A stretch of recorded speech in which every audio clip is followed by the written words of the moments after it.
नमस्कार। स्वागत है आपका सोच के स्वर में। माया महा ठगनी हम जानी। माया मैं किसी स्त्री का नाम नहीं ले रहा।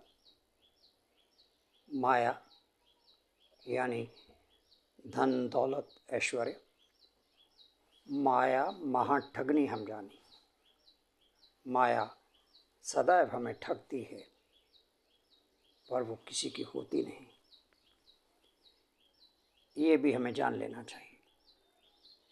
यहाँ मैं एक बात और स्पष्ट कर देना चाहता हूँ कि मैं अपने धर्म की बुराई या अपने धर्म के अनुयायियों का या हिंदुओं का तिरस्कार करने के लिए नहीं बात करता हूँ। हमारी वाहवाह और शाबाशी करने वाले करोड़ों हैं।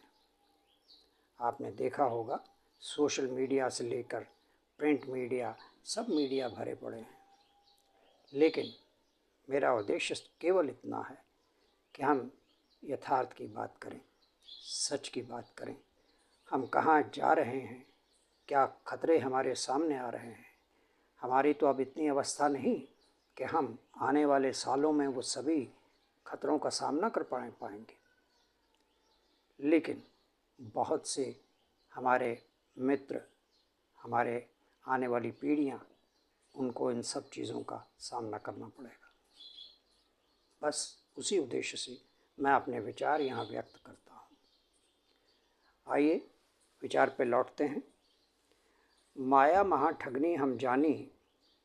मेरा कहने का अर्थ ये है कि माया से, धन से आप बहुत कुछ संसार में खरीद सकते हैं, पा सकते हैं, हासिल कर सकते हैं, परंतु सब कुछ नहीं पा सकते। उदाहरण के तौर पर एक अच्छा स्वास्थ्य,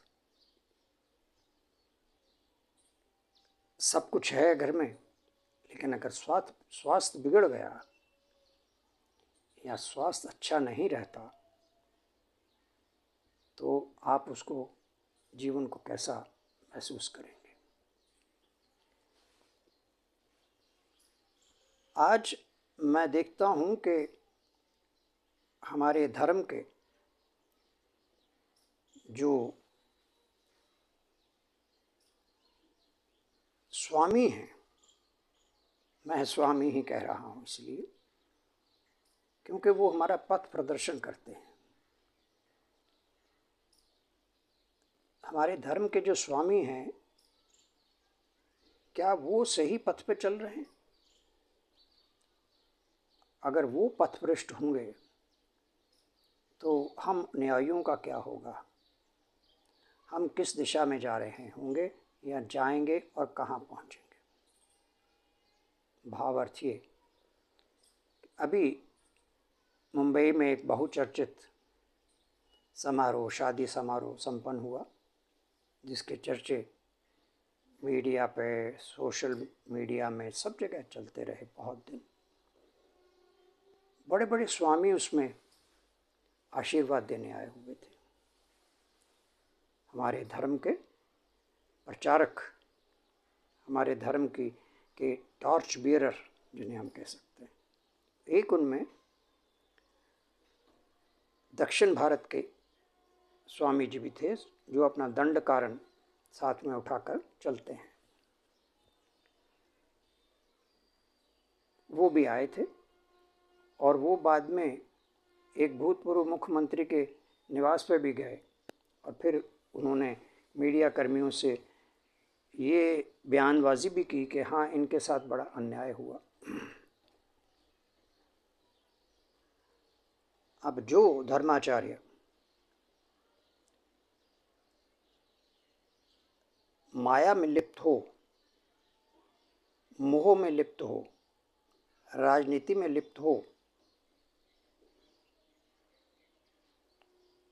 वो क्या हमें उचित मार्ग दिखा सकता है? वो बहुत बड़े गद्दी पे बैठते होंगे। मैं उनसे पूछना चाहता हूँ, क्या दक्षिण भारत में हिंदुओं का व्यवहार, आचार, सब कुछ उच्च कोटि का है, वहाँ सब कुछ उचित है। भावार्थ ये, क्या आपके घर में कभी कोई सन्यासी, ऐसे बड़े आचार्य जिनको आपने बुलाया हो, आप मध्य वर्ग में रहते हैं, मध्यम वर्ग प्राणी हैं या निम्न वर्ग प्राणी भी हैं, क्या कोई आके आपके घर पे आपको आशीर्वाद दिया है किसी ने? इस पे विचार कीजिए। मैं ये भी मानता हूँ कि जो सच में स्वामी हैं, जो सच में साधक हैं, जो सच में तपस्या करते हैं, वो शहरों शहरों नहीं डोलते, नहीं मिलते। वो कहीं कहीं आपको चलते हुए जंगल में या ऐसे तीर्थ स्थानों पर कहीं मिल जाएं तो मिल जाएं। तो जो माया में भ्रमित हो, वो हमारा पथ प्रदर्शन कैसे कर सकते हैं और कितना उचित कर सकते हैं, यही मेरा कहने का तात्पर्य है। दूसरा, आपने देखा होगा कि आजकल आप कभी भी कहीं पे अगर आप मंदिर में जाते हैं, तीर्थ स्थल पे जाते हैं, तो एक आजकल प्रचलन है बहुत अच्छा, वीआईपी दर्शन। मीन आपके पास धन है तो आप फटाफट के दर्शन कीजिए, भगवान के पास से कीजिए, नहीं तो 200 फुट से कीजिए, 150 फुट दूर आपको जो उन्होंने अपना बनाया हुआ है आज का ढर्रा, उसी में से आप दर्शन कीजिए। तब यहाँ ये कहा जाता है कि दामोदर बैठे रहें दाम बनाए काम। दामोदर किसी अंकल का नाम नहीं है, श्री कृष्णा का है। तब इससे क्या हम ये मान लें कि भगवान भी आज भेदभाव करता है? नहीं, बिल्कुल नहीं। ये हम लोग ही हैं जो इस पृथ्वी पर उसके दर्शनों के लिए भी ठेकेदार बन गए हैं। ये सब कुछ हमारी मुट्ठी में है। दक्षिण भारत में आप चले जाइए, ये तो आज की नहीं, बहुत वर्षों पुरानी प्रथा है, टिकट है भगवान के दर्शन करने की। तिरुपति बालाजी में आप देख लीजिए क्या क्या है। तो भावार्थ ये है कि अगर माया ने सब कुछ करना है तो क्या हम अपनी आस्था को चोट नहीं पहुंचा रहे? वो व्यक्ति जो धन इकट्ठा करके बड़ी मुश्किल से कोई तीर्थ यात्रा पे जाता है और उसको आज 200 फीट की, 150 फीट की दूरी से भगवान के केवल दर्शन करने को मिलते हैं, और एक वो व्यक्ति है जिसे हम जुगाड़ू भारतीय कहेंगे, वो हमारे में बहुत से हैं, करोड़ों में हैं, जो आके फिर अपने मित्रों में, परिवार में दिखाते हैं, देखो मैंने भगवान के साथ सेल्फी ली।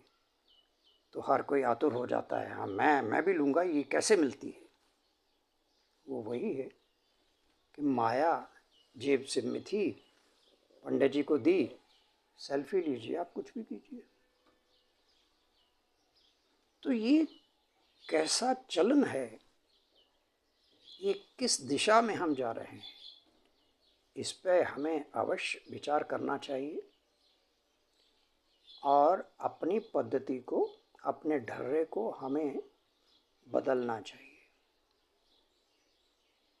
देखिए, हमारे अंदर अगर बुराइयां हैं तो उनका हम अगर बखान भी नहीं करेंगे या उनके बारे में बात भी नहीं करेंगे तो दूर कैसे होंगी? मेरा कहने का और यहाँ आपसे विचार साझा करने का केवल एक ही तय है कि हम हंसें तो मन से हंसें। मन जब सच में प्रफुल्लित होगा, जो हंसी आपको आपके चेहरे पर आएगी या आपके होंठों पर आएगी, वो आपके तन को भी लगेगी। बाकी झूठी हंसी हंसाने वाले हर जगह बैठे, दाम दो और हंस लो, लेकिन क्या वो वही जीवन है? क्या वो जीवन का सत्य है?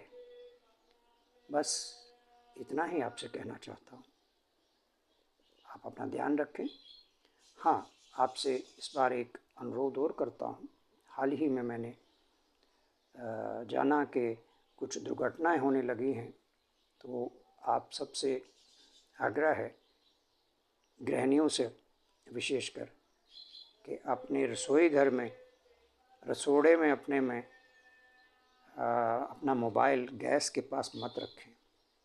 गैस का चूल्हा या गैस के सिलेंडर के पास मत ले जाएं, उसको बाहर रखिए। मम्मी जी का, सहेली का, जिसका भी फ़ोन आया था, वो दोबारा कर लेंगे अगर आपसे मिस हो गया, लेकिन अपने जीवन को दांव पे मत लगाइए। धन्यवाद। आप स्वस्थ रहें और प्रसन्न रहें।